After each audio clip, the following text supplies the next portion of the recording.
Hi everyone, it's Margaret here with 60 and Me. Are you negotiating a new relationship? It could be a new friendship, it could be a new grandchild, it could be a new daughter-in-law, it could be a new partner, and it could be a potential new partner. It could even be a dating relationship.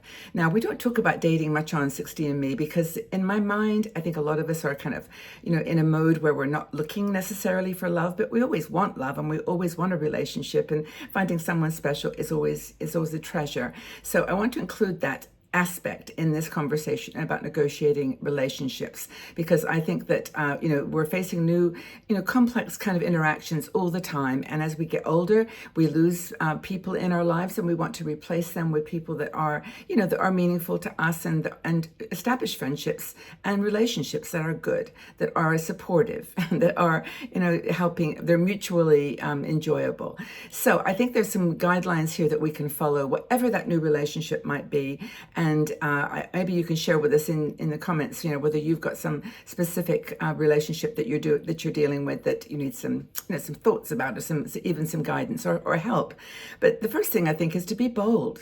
Be like adventurous. Try something new for the first time, and don't worry too much about how you're going to be interpreted or how you're going to be judged or considered or looked, because it doesn't really matter. It's really up to you to approach it with an open heart and an open mind. And actually, I just came into my mind as I was talking that it relates to the upcoming conversations about choices that we make, and meeting people who have different points of view, and how to have those relationships, how to negotiate whether the friendship is more important or the relationship is more important than the actual defined belief systems around the person. So, and you know what I'm talking about. But it's really, I think, important that we have a bold and adventurous kind of attitude to allowing our mind to be open, to accept diverse individuals, to accept diversity in our lives, because in that, sometimes in those ones that don't seem like they're really matched, that they turn out to be the strongest and the most interesting and the most meaningful. Because sometimes those people who don't agree with you or don't have the same points of view are the ones that challenge your thoughts, and you either secure them, you feel even more strongly about them, or you kind of bend a bit and you see that there are more points of view than your own. So relationships, I think, are based on having a bold and adventurous spirit, having an open mind. Another thing is to practice clear and open communication. Now, when you meet a person for the first time, you're not going to jump right into, well, I mean, maybe I wouldn't, but maybe you would, but jump right into conversations about your values and your belief systems, until you've had a little bit of a kind of a level setting of whether the relationship is going to go in that direction or not. And I'm talking now about friendships and partners and so on.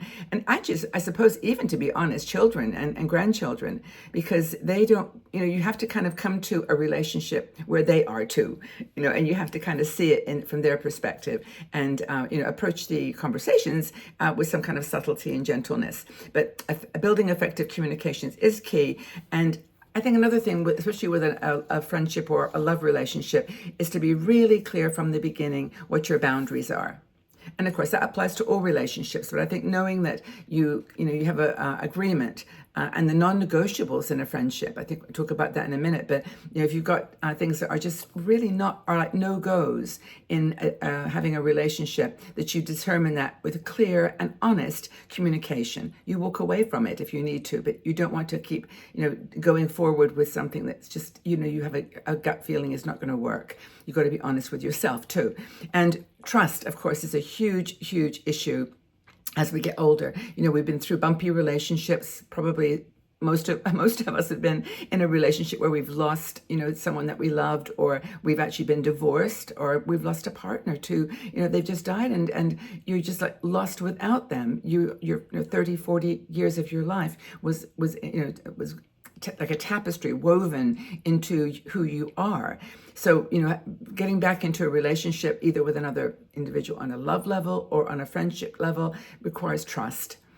And trust is one of those things, in a way, that once it's broken by anybody, doesn't matter if it was that person, that once trust is broken, it's hard to rebuild it. And that can sometimes be a journey of solitude, where you're by yourself, kind of reframing, what your boundaries are, what you're looking for in a new friendship, a new relationship, new love relationship, and whether you're going to go forward with it.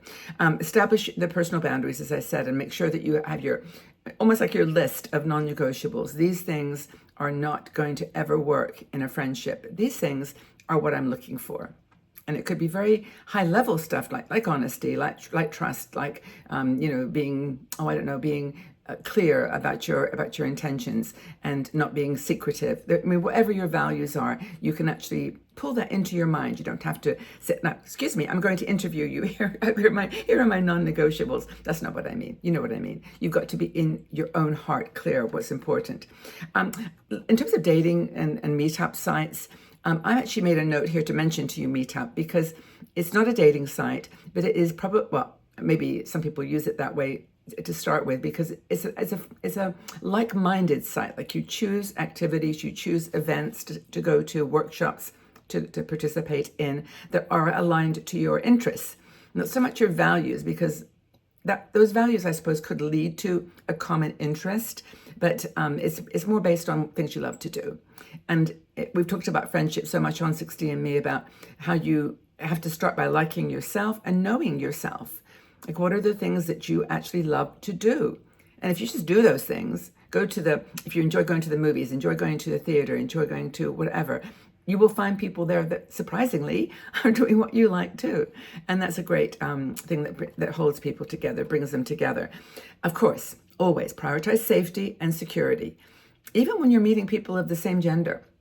I mean, if you're meeting people that oh, it's another woman, another friend, you always still be careful, be thoughtful, because there are lots of complexities in the world, and you don't want to find yourself in a difficult situation. So always tell somebody where you're going, where you're meeting, which meetup group you're participating in. If it's not I wouldn't go to someone's house on a meetup gathering unless you were already part of that group and that was the decision to meet in my house. But I would always meet in a public place and make sure that someone knows where you're going. Trust your instincts. Of course, we talked about this before, and if something doesn't feel right, then just don't do it. Follow your gut. I mean, it was very interesting when I did an article on this, and there were so many stories where people came and said, had a feeling this wasn't going to be safe or work or whatever, and they followed their instincts and it worked out the way it should. So let's always be careful, priority. And I think that when you've got a relationship starting, whether it's a friendship or a love relationship, or even, as I mentioned, with a grandchild or a family member that you're rebuilding a relationship with, just be authentic. Be yourself, because there's no hiding. You can't hide behind anything. You can't hide behind, the words.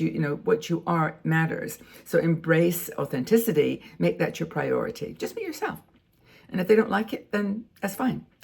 Because it's better to reveal that at the beginning than when you get into I like that about that person, and that's really a nice friendship quality. But gosh, I really don't agree with that. It's better to get it in the open first. Time is short. Life is short. We know this. And I think we are more direct as we get older, and that's probably a good thing. But I think the most important thing is to enjoy the journey, just have fun with it. Use any experience as a learning platform, you went there, that didn't work, don't go again. That you learn from your own personal judgments about things. I think, getting together with people, that you could potentially have a relationship with is important as you get older. Don't shut the door on that. I personally have not dated at all since my divorce. Well, not seriously, I've gone out a few times with people, but, I just have had no desire whatsoever. And that's just me. And maybe that's you too. But a lot of people do miss company. For me, my company is my family and also my community. I'm very, very fortunate that I have all of you to chat with and share different parts of me. And when we go on trips together, it's always because people chose to be there, and we actually make the time special on a personal level. There's always time to get together, and I enjoy doing that in our cruises and our trips that we take. And by the way, if you're interested in any of our gatherings or trips that we do, cruises or land trips, we're doing a cruise in 2025, but I normally, first of all, I announce it to the Patreon supporters of 60 and Me, and then usually they fill up from that group alone. So if you are interested in traveling with 60 and Me, get get to know me a bit better and just hang out with a group of really cool people, then just join the Patreon group. It's $3 a month. It's our supporters group. It's the people that say, well, look, we know you don't charge anything for your content, Margaret, so we'll support you in the Patreon world. And it's those people that, that we sort of announce things to first. But anyway, if you're interested, leave the comment below and I'll give you the details. Okay, but have a really good journey with this. Making friendships and new relationships fun. It's all what we do well. We're human beings. This is our thing. So be kind to yourself, know yourself, and enjoy the process. And just go in the world and just be authentic. Be yourself. Shine. Okay, everyone, have a fabulous day wherever you are. Know that you are loved and very much appreciated here. And take good care of yourselves, okay? Bye for now.